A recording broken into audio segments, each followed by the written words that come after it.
Chers amis, mesdames, messieurs, bonjour. J'avoue que la perspective de mourir est terrifiante, tout comme s'imaginer qu'après la mort, il n'y a plus une autre vie, même immatérielle. En fait, nous voulons continuer à vivre, même après notre mort, d'une manière ou d'une autre. Raison pour laquelle nous nous accrochons à l'idée d'un Dieu créateur du ciel et de la terre, qui nous promet une autre vie après la mort. Même si ce Dieu-là nous a été imposé par les autres. Ça, c'est une évidence. Le but de mon propos n'est pas de provoquer un débat à ce sujet, même s'il est nécessaire. Je constate juste que nous avons fini par l'adopter, pensant y trouver notre espérance. Dans ce numéro, nous allons un tout petit peu parler de lui, de Dieu, de l'intelligence et de l'esprit. Mesdames, messieurs, bienvenue au 17e numéro de l'éveil des consciences. Nous semblons ne pas voir ou comprendre que ce Dieu-là, des musulmans, des chrétiens, peu importe, ce Dieu-là nous a déjà tout donné, avec, entre autres, l'arme principale, la matrice centrale, le cerveau, qui est à l'origine de toute la logistique matérielle et spirituelle qui nous permet de vivre au rythme du temps qui s'écoule, inlassablement. Le problème est qu'au lieu d'utiliser notre cerveau pour résoudre nos problèmes, nous passons notre temps à lui dire combien de fois il est bon, combien de fois il est beau, combien de fois il est amour, miséricordieux, sauveur des âmes, celui qui reviendra un jour juger les vivants et les morts, en profitant pour lui demander le poisson, alors qu'il nous a donné l'intelligence pour fabriquer des filets ou des cannes pour pêcher ce poisson-là. Nous lui demandons tout, alors qu'il nous a déjà tout donné. Avec la force physique et la résistance exceptionnelle dont il nous a gratifiés, et toutes les richesses qu'il nous a données, sans doute un peu plus qu'aux autres, avec les armes qu'il nous a filées, notamment ce cerveau-là, au même titre que les autres, nous passons notre vie à chanter ses louanges, à attendre Jésus. Je suis absolument désolé, ce n'est pas cela que Dieu, notre Père, attend de nous, ses enfants. Il attend que nous lui fassions honneur, qu'on le rende fier de nous. Les parents que nous sommes, pour la plupart, faisons tous les sacrifices possibles pour placer nos enfants dans les conditions idéales qui leur permettent de réussir dans leurs nombreuses vies. Et quand ils y parviennent, qu'est-ce que nous sommes heureux et fiers. Parfois, nous sommes heureux, même si nous n'y avons pas beaucoup ou pas contribué du tout. À l'opposé, notre déception peut être immense quand nos enfants échouent. Nous le ressentons assez violemment. Le pire, c'est lorsque nous sommes persuadés de leur avoir donné tous les moyens pour. Et cela peut nous laisser songeurs, quelquefois, en nous demandant à quel niveau nous nous sommes loupés. C'est exactement le sentiment qu'éprouve Dieu lorsqu'il nous voit camoufler notre paresse derrière des adorations interminables à son endroit.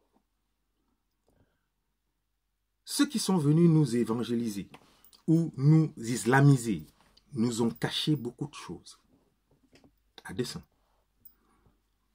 Heureux les pauvres, car le royaume des cieux est à eux.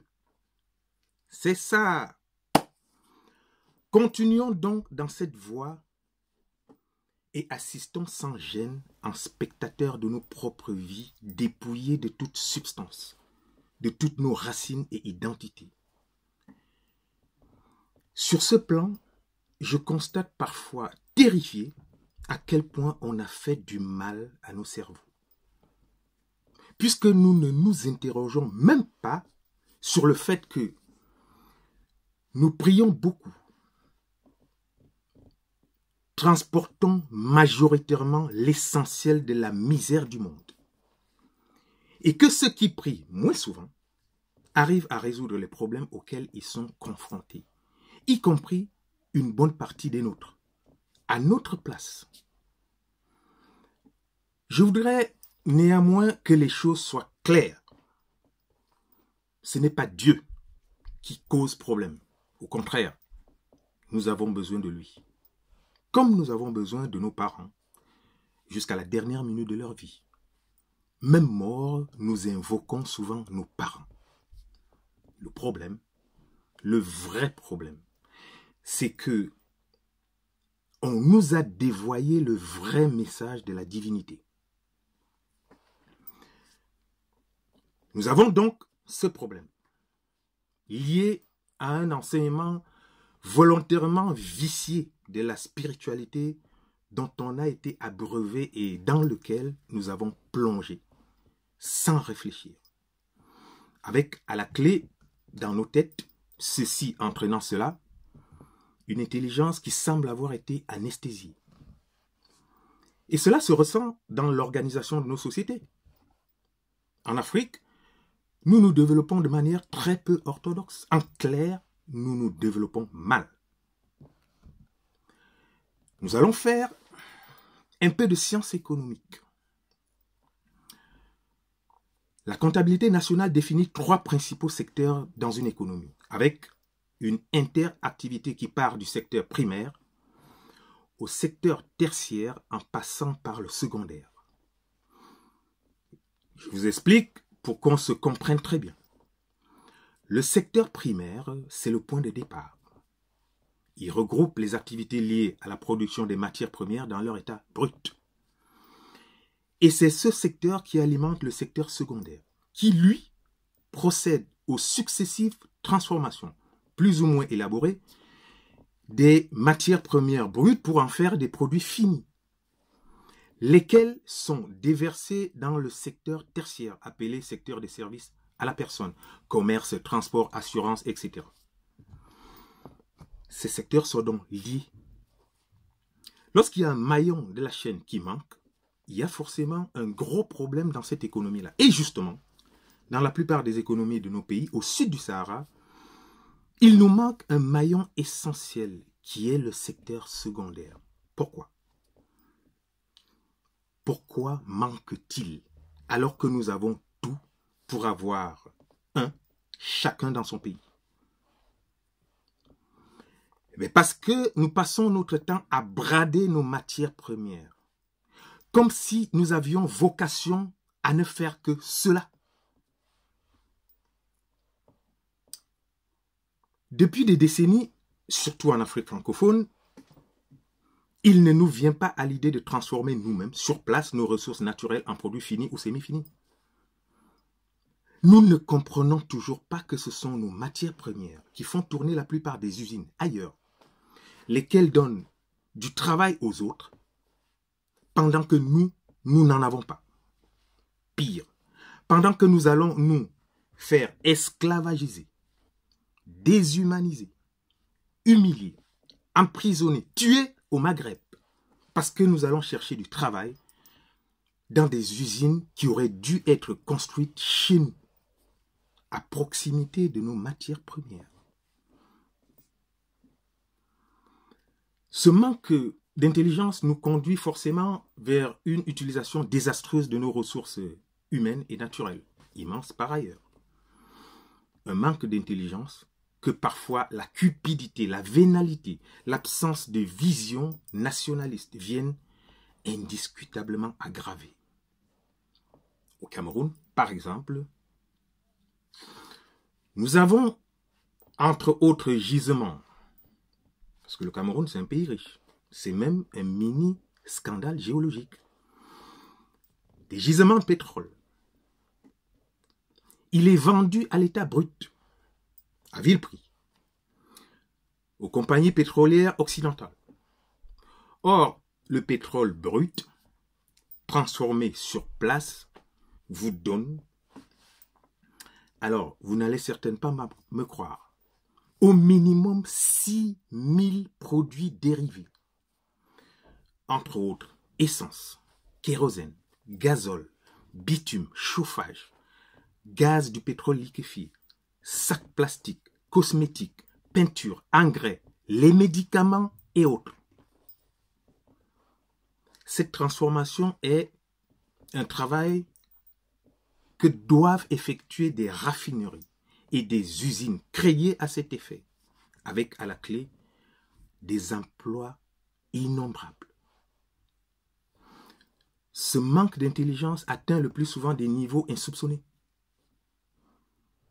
Un pays comme la RDC, la République démocratique du Congo, détient dans son sous-sol 60 à 80% des réserves mondiales prouvées d'un minerai importantissime, si vous me permettez le néologisme, parce que les multinationales ne peuvent plus s'en passer et vous allez comprendre pourquoi.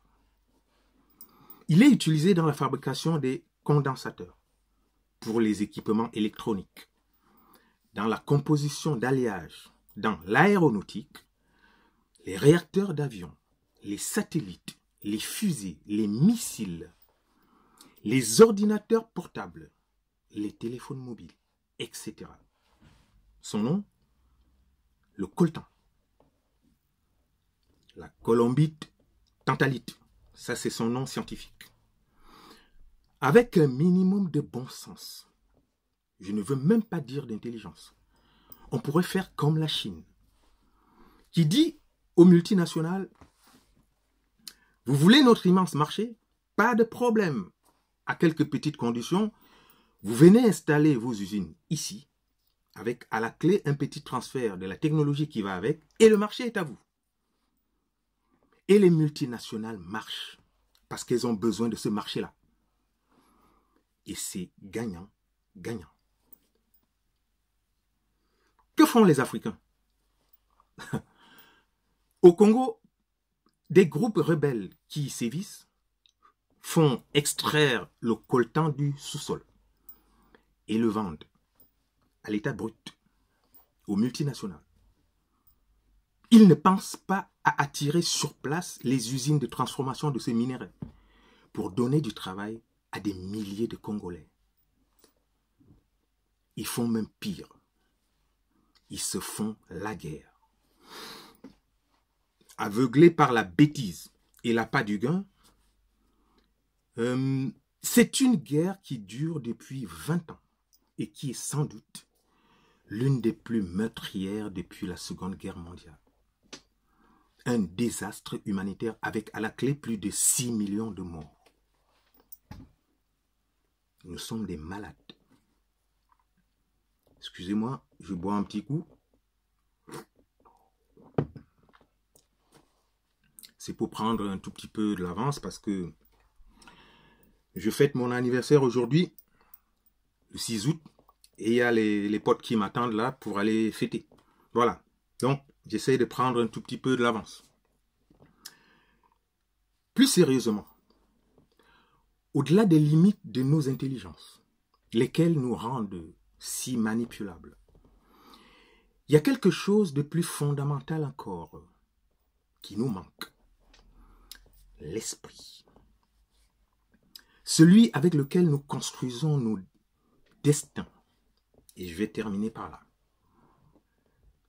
Voyez-vous, chers amis, les êtres humains que nous sommes ont un instinct de survie et de perpétuation de l'espèce qui n'a pas besoin d'un effort particulier de réflexion.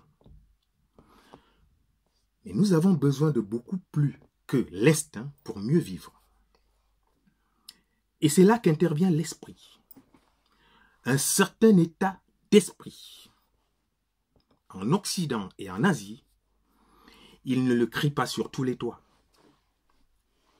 Mais ils ont compris quelque chose. Ils ont compris que la principale arme de développement est notre cerveau. Mais ce n'est pas tout. Ils ont compris que la nature a des lois que nous devons chercher par nous-mêmes. Les découvrir et les exploiter pour résoudre les problèmes auxquels nous sommes confrontés tous les jours. Ils ont compris que tout problème, ou presque, a une solution. Il faut la chercher, cette solution. Si on prend la peine de la chercher, parce que c'est un état d'esprit, peu importe le temps que cela prendra, on la cherche et la plupart du temps, on finit par la trouver. Parfois, la solution à un problème n'est pas toujours très éloignée du problème.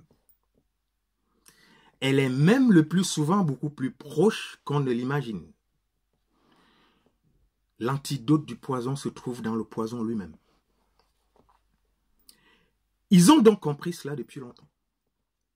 Et ils passent leur vie à chercher.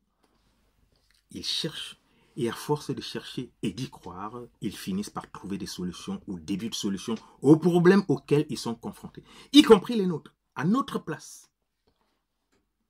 La drépanocytose est une maladie du sang qui touche essentiellement les Noirs et une infime partie des Asiatiques.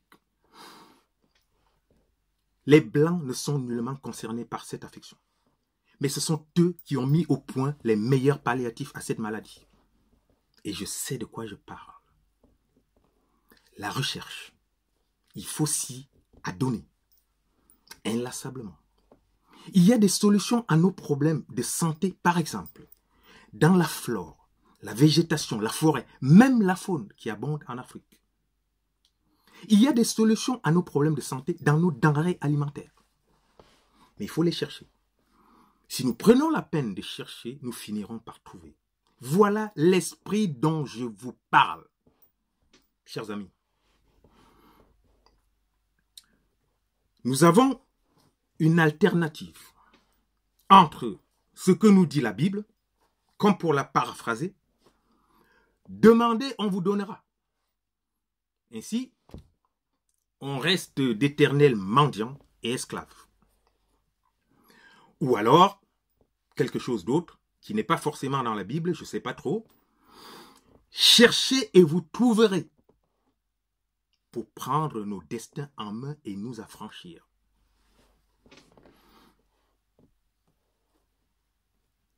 Voilà. C'est à vous de voir. C'est tout pour aujourd'hui. Si vous avez aimé, partagez au maximum. Sinon, partagez quand même.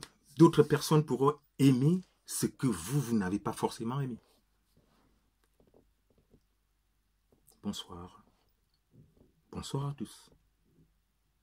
Et joyeux anniversaire pour moi-même. À très bientôt.